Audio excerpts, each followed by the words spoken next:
Delivery Wrong ay Pastor Tamaka, Apostolic Believers of Christ International, Bishop Salmian. The program like is share, subscribe, and post notification bell for update every day the new videos. Thank you so much. God bless us all.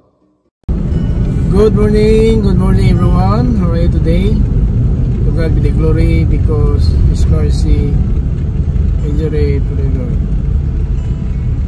Ani Pastor Tamaka, Apostolic Believers of Christ International. On today is January 10, 2024. Now this is the day that the Lord has made. Rejoice unto God because God is good all the time. To my brother, sister, to my friend, to my viewers, listeners, YouTube channel, I will continue sharing the word of God about the salvation. Now I hope, to my brother, sister, maybe you need salvation in the day of Jesus Christ, but the very important, you know, what is the commandments of God. Is the word of God, is the lamp your feet.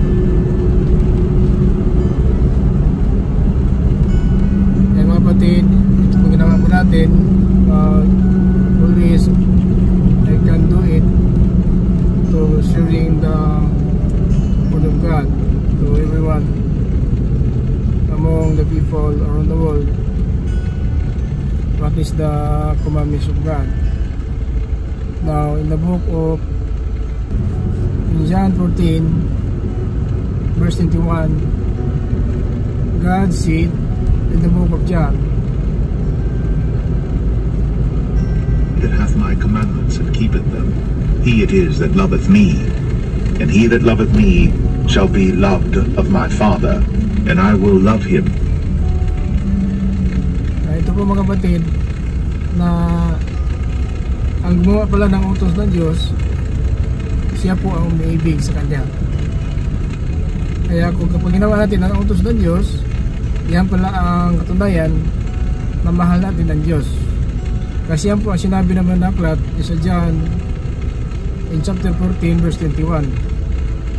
He that hath my commandments and keepeth them, he it is that loveth me, and he that loveth me shall be loved of my Father, and I will love him, and will manifest myself to him. So mga kapatid, magpakilala siya sa atin. Kaya mga kapatid, sa bawat araw ginawa po natin para na marami tayong matutunan tungkol po sa aral ng Diyos, para po na malaman natin kung ano talaga ang pinakamahalaga na sa atin. Kahit na sabihin natin umaasal man tayo sa kaligtasan, pero ang pinakamahalaga na malaman natin ang utos, sapagkat natin magawa ang utos kung natin alam. Na mga kapatid, ang ating dapat malaman na anong utos ng Diyos. Now sa Old Testament, mayroon na pong utos ng Diyos na ito dapat gawin natin para pampatunayan natin na mahal natin ang Diyos. Chapter 20 in verse 3 up to 17, dito po mga kapatid sa Exodus. Ating pakinggan mga kapatid, ang sabi ng Panginoon ay po sa English version mga kapatid.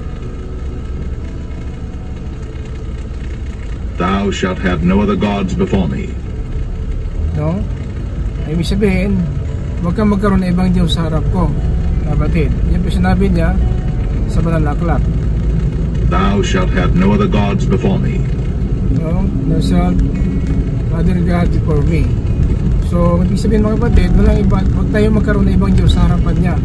So, ang ating pagsamba, ito po unang utos mga kapatid. Now, sa pangalawang utos, ayon sa verse 4, Thou shalt not make unto thee any graven image, or any likeness of anything that is in heaven above, or that is in the earth beneath, or that is in the water under the earth.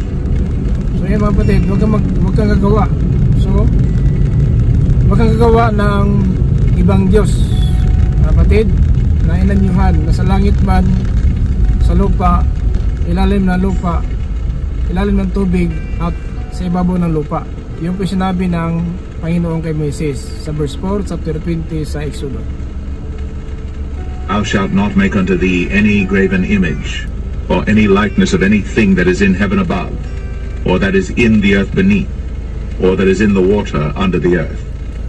Kahit na po sila ng lupa, kahit lalim ng tubig sa lupa, or sa taas ng langit, huwag po tayong gagawa kasi ito po ang pangalawang utos. So sa unang utos, huwag kang magkaroon ng ibang Diyos sa harap ko, mga kapatid. Thou shalt have no other God, no, before me. So kailan talaga huwag tayong harap sa Panginoon na may Diyos-Diyosan po na kasama natin, na linuhuran.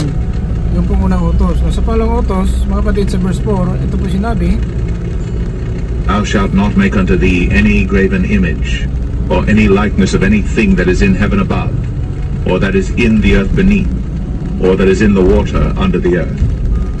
Kaya sa langit, so sabi nila ang Panginoon, alam naman natin ang Panginoon nasa langit, eh bakit mayroong may larawan po ng Panginoon na nakapako sa cross? So wala po yan, hindi po yan artista po yan, hindi po yan si Kristo, mga kapatid. Wala pong mga doon sa panahon po ni Kristo, wala pong sabihin natin na architect doon, wala po, kasi nagsitakbuhan po sila na niyanig po ang lupa na pagkamatay ng Panginoon, nabiyak po ang lupa.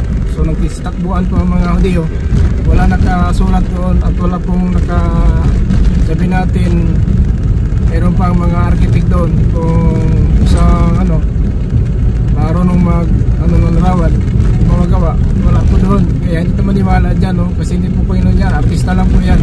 Huwag kayong luluhod dyan kasi ang galit ng Diyos ngayon, ito po ang nangyari na sa libutan dahil po sa galit ng Diyos. Na huwag kang magkaroon ng ibang Diyos, huwag kang gagawa ng ibang Diyos, no? Thou shalt not make, sabihin, huwag tayong gagawa. Kapatid, yun po sinabi ng Panginoon sa verse 4, chapter 20 sa Exodus. Thou shalt not make unto thee any graven image, or any likeness of anything that is in heaven above, or that is in the earth beneath, or that is in the water under the earth. Kaya sa itaas ng langit, ilalim ng lupa, at sa ibabaw ng lupa, wala pong gagawa na larawan. Pero ngayon maraming gumagawa, so labag po yan. Labag po yan sa utos ng Diyos, sa pangalawang utos po. Tutuloy natin sa verse 5, mga kapatid. Thou shalt not bow down thyself to them, nor serve them. For I, the Lord thy God, am a jealous God, visiting the iniquity of the fathers upon the children unto the third and fourth generation of them that hate me. Yan mga kapatid, no? Yan ibig sabihin na huwag tayong sasamba, huwag paglingkuran yung mga ginagawa. Sapagkat ang Diyos, mga kapatid, siluso, no? Siluso po ang Diyos na ating pinaglingkuran. Ayaw niya na siya ang nagbigay sa atin lahat ng bagay, pero sa larawan tayo sa samba, luluhod. Ayaw ng Diyos kasi may galit po ang Diyos dito. Mga kapatid, paparusahan talaga niya, no? Parusahan niya mga tao na gumawa dito, verse 5. Thou shalt not bow down thyself to them, nor serve them. For I, the Lord thy God, am a jealous God, visiting the iniquity of the fathers upon the children unto the third and fourth generation of them that hate me. Yan mga kapatid, no? May parusa po mula sa first o fourth generation, no, mga kapatid, hanggang po sa pang-apat na sa lahi ay may galit ng Diyos. Kaya huwag nating galitin ang Diyos kasi pag nagalit ng Diyos talagang may haning ang lupa. Ayun mga kapatid, may lindol, may maraming patay na lindol, may tsunami. Bakit? Kasi mga tao ngayon nasa ginagawa na po sumasamba, hindi po sa gumagawa. Kaya ang galit ng Diyos, ang sabi niya, parusahan ko ang mga tao mula sa una at hanggang sa apat na lahi. May parusa po ang Diyos. Yan po sinabi sa verse 5. Thou shalt not bow down thyself to them, nor... So wag natin paglingkuran, thou shalt not bow to them. Wag natin silang paglingkuran kasi yan talaga, ang Diyos ay siluso. For I, the Lord thy God, am a jealous God. Jealous God. So siloso po siya. Siloso po ang Diyos kasi siya nagbigay ng hininga sa atin, siya po nagbigay ng lakas sa atin, nagbigay ng lahat ng bagay, pero ang pagsimba natin doon sa mga larawan na ginawa lang ng tao. So yan po mga kapatid, ang galit ng Diyos may parusa talaga sa lupa. Visiting the iniquity of the fathers upon the children unto the third and fourth generation of them that hate me. Hanggang sa fourth generation na napupuot sa Panginoon, may parusa po siya. Now, kahit sa apo natin, anak na apo natin, ay kasama sila ng parusa kung ating pagsamba talaga ay hindi po kalugod-lugod sa Panginoon. Kasi huwag kayong sasamba, not bound, no? Not bound to them. Huwag niyo silang paglingkuran. Pero ngayon mga kapatid, humihipo, umiiyak, humihingi sa mga larawan. So yun po mga kapatid, ayaw po ng Panginoon na ganyan pumahin natin. Verse 5, and showing mercy unto thousands of them that love. yan po. Din sa verse 6, and showing mercy unto thousands of them that love me, and keep my commandments. so minahal ng Diyos ang mga tao, libo-libo mga tao na ibig sa Kanya. So iniibig niya mga kapatid, mayroon siyang awa sa mga tao umiibig sa Kanya, kung libo-libo man, no? Yan po mga kapatid, sa mga tao na umibig sa Panginoon, libo-libo, ay kinakaawaan ng Diyos. Kaya mga kapatid, ibig sabihin ng banal na aklat na ang Panginoon maawain sa mga tao na sumusunod ng Kanyang mga sinasabi. Yan po ang sinabi ng Biblia mga kapatid. And showing mercy unto thousands of them that love me. So naawa, may awa siya, no? Ang sabi ng Panginoon, and showing mercy, pakita ko sila ang aking habag. Ipakita ko sa aking habag sa mga umibig sa akin sa libo-libo. So at sumunod na aking mga utos. Yan po sinabi naman ng aklat.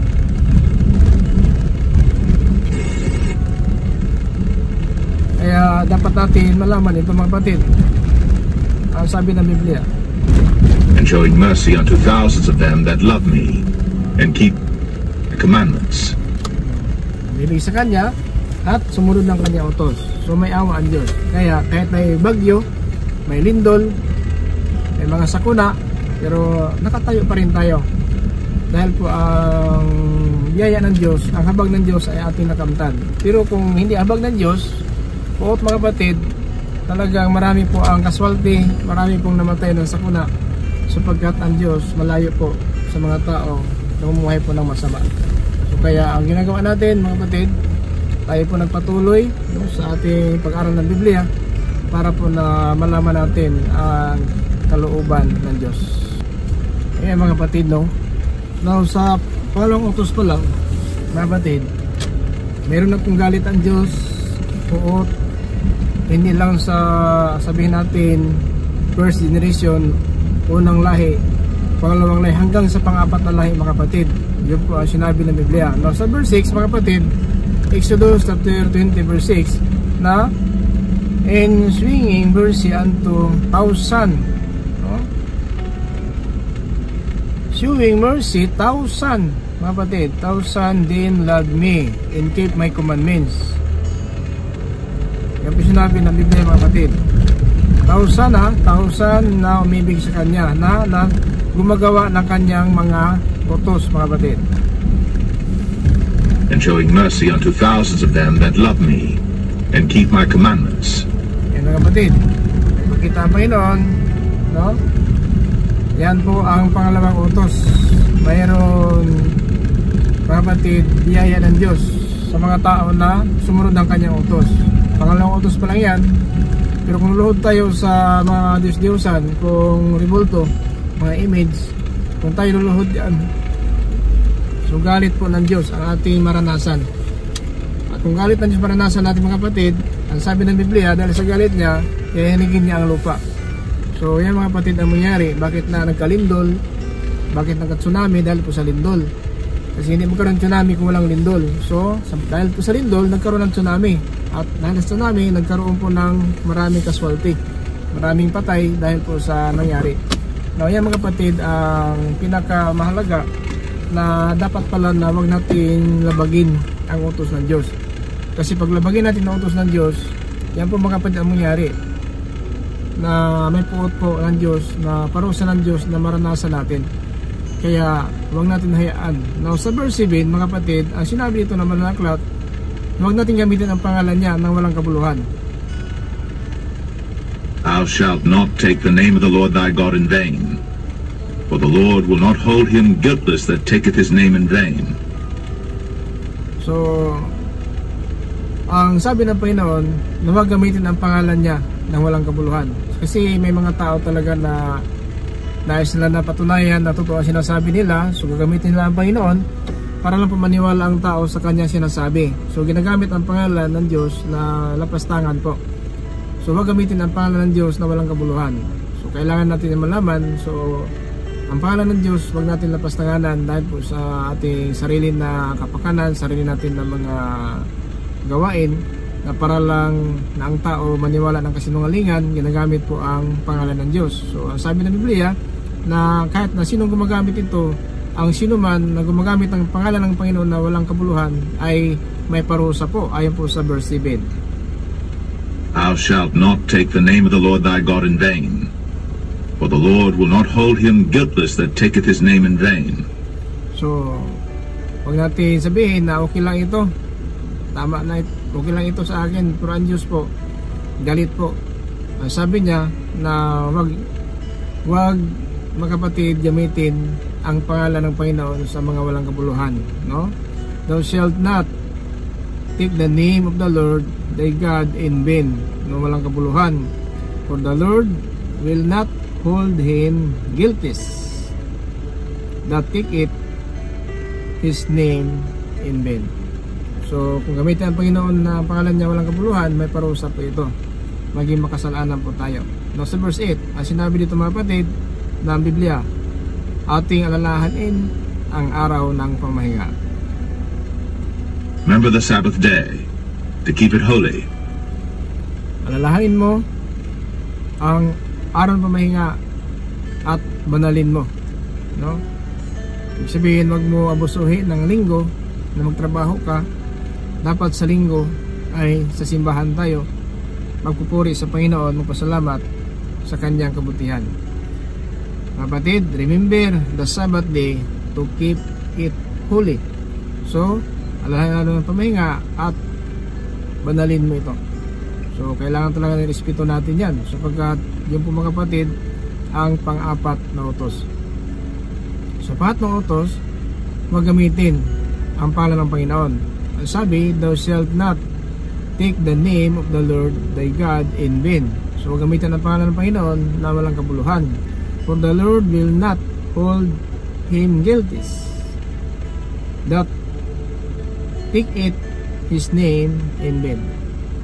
So, sabi ng Panginoon, mga kapatid, na sino gumagamit, mga kapatid, ng pangalan niya walang kabuluhan, may kaparusahan po, guilty, no?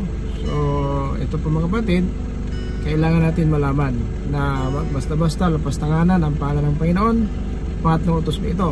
Sa pang-apat na utos, sa verse 8, remember the Sabbath day to keep it holy. So alalahanin ang araw ng pamahinga at banalin natin ito. Respeto natin to, banal ito, hindi ka pwede magtrabaho dahil ang Panginoon po nagpapahinga, mga kapatid, ng kanyang ginawa ang langit at lupa. Sa 7 araw nagpahinga ang Panginoon. Tuloy natin sa verse 9. 6 days shalt thou labor and do all thy work. No, sa 6 na araw magtrabaho ka. 6 days shalt thou labor and do all thy work. Gawin mo ang lahat ng gagawin mo sa 6 na araw. Yun mga kapatid, ang ito po mga kapatid, tanda po natin ang pang-apat na utos. Sa pang-apat na utos, ito po ang sinabi na remember the Sabbath day to keep it holy. So kailangan natin ito mga kapatid, alalahanin at banalin natin ito. Ito po, kung ang Panginoon magpahinga ng 7 araw, dapat magpahinga tayo. 6 days shalt thou labor and do all thy work. So gawin natin sa 6 na araw ano mga ating trabaho yung gagawin natin.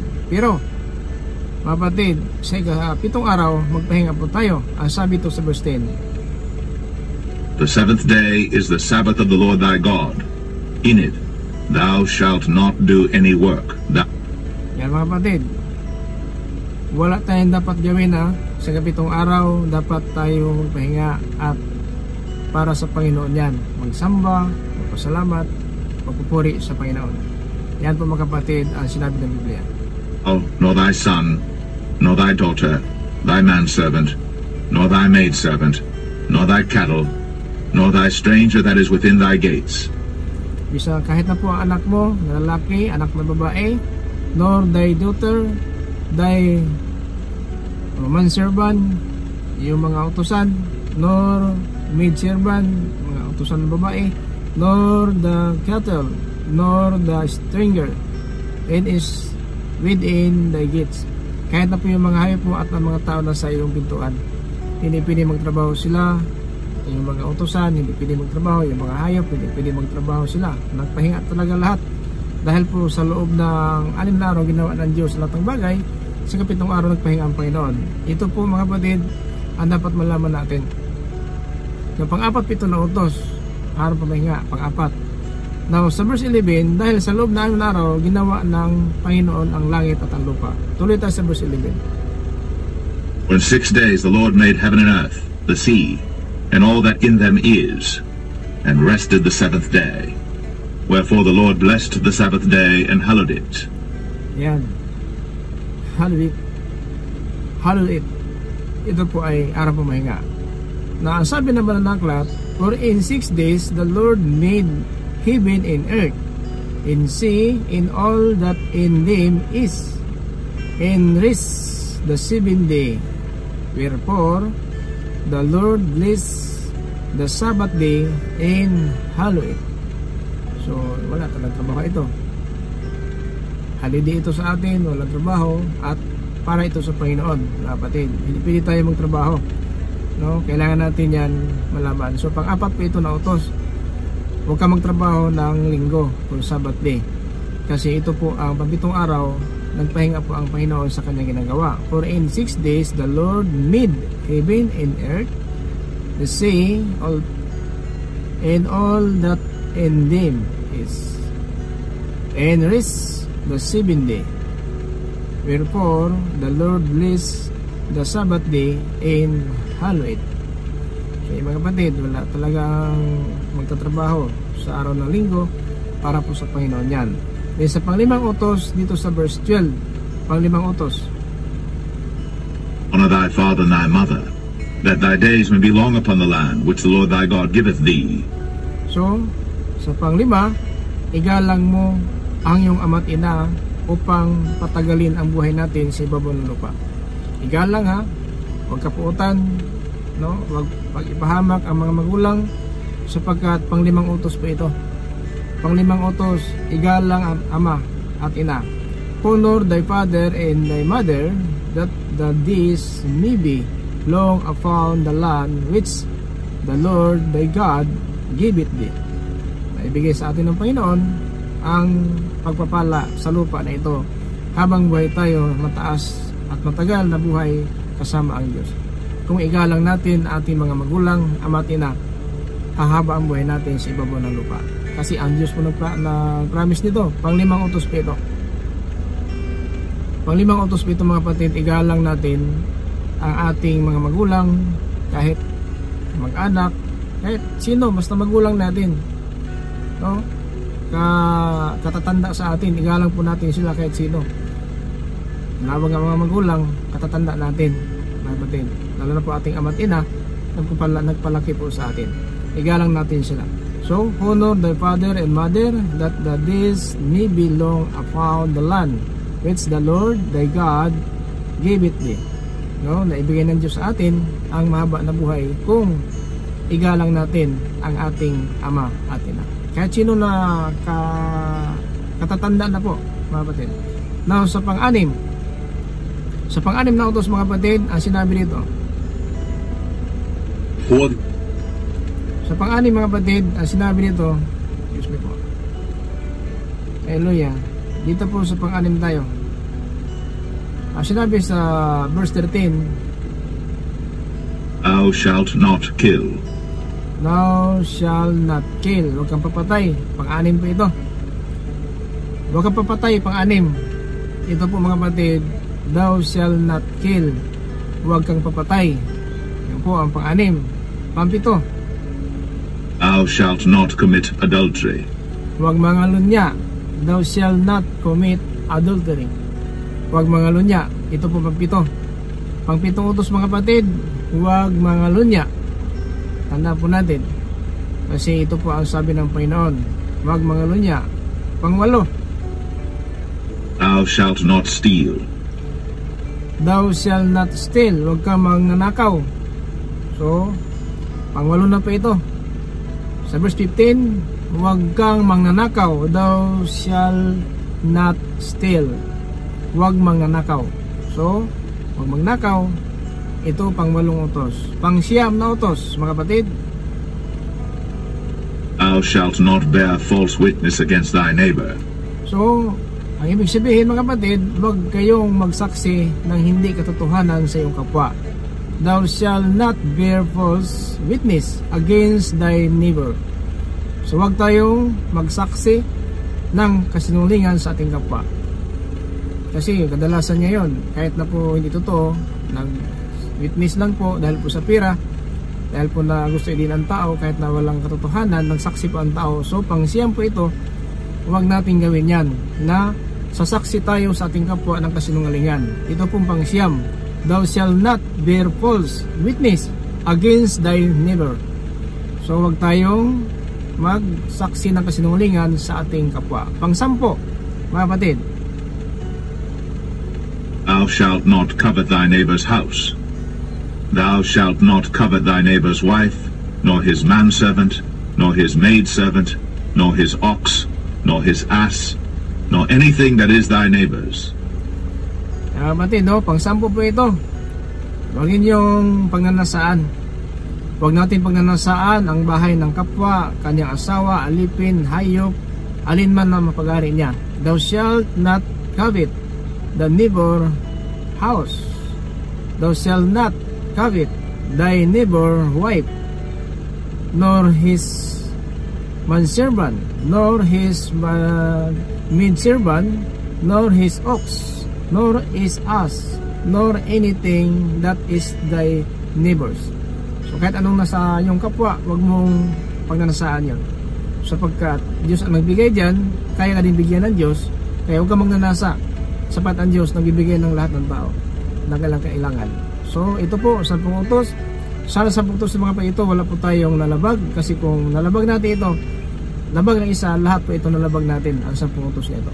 Ito po sinabi ni Santiago, mga kapatid, sa sulat ng Santiago chapter 2 verse 10. Sa James, mga kapatid, ito po sinabi ni Apostol Santiago, na kung may isa labagin natin dito, lahat po nalabag natin. Pakinggan natin ang sulat ni Apostol Santiago. For whosoever shall keep the whole law, and yet offend in one point, he is guilty of all. Ayan. Yung 10 utos na yan, nalaman na po natin, no? Huwag tayong sasamba ng may Diyos-Diyosan. Huwag gagawa ng larawan, no? Na mga taas sa langit, ibabaw ng lupa, ilalim ng tubig. Huwag tayong gagawa ng larawan, mga kapatid. Pangatlo, huwag gamitin ang pangalan ng Diyos sa ating panunumpa, no? Huwag gamitin. Pang-apat, mga kapatid, ito po, igalang ang ating mga magulang, no? Igalang. Kasi ito po ang may pangako ng Diyos na habang buhay natin. Tanda po natin yan, igalang natin. At sa pang-5, itong Sabbath day, mga kapatid, huwag tayo, mga kapatid, magtrabaho ng linggo. Tanda po natin yan. Huwag magtrabaho ng linggo, dahil po kapag nagtrabaho tayo ng linggo, mga kapatid, nalabag po natin ang utos ng Diyos. Kaya kailangan natin niya malaman, kasi mahirap na po, mga kapatid, na tayo po talaga ay nag-asa po ng kaligtasan, pero ang utos ng Diyos binabaliwala po natin. So kaya wag natin hayaan, mga kapatid, na dahil po yan ay maparusahan tayo. Tanda po natin, ito po ang sinabi Biblia, na sa pang-4 na utos, igalang natin ang ating magulang. Mga kapatid, pang-5, huwag papatay. Pang-6, huwag mangalunya. Pang-8, huwag mangnanakaw. Di pang-9, huwag magsaksi ng kasinungalingan sa kanyang kapwa. Pang-10, huwag pagnanasaan ang mga bagay, bahay, asawa o katulong, mga hayop o anuman ang nasa kapwa mo, huwag pagnanasaan yan. Sabi ni Santiago, kung itong 10 na ito alam natin at nagawa natin, ngunit kung may isang nalabag natin, lahat po, all guilty tayo sa utos na ito.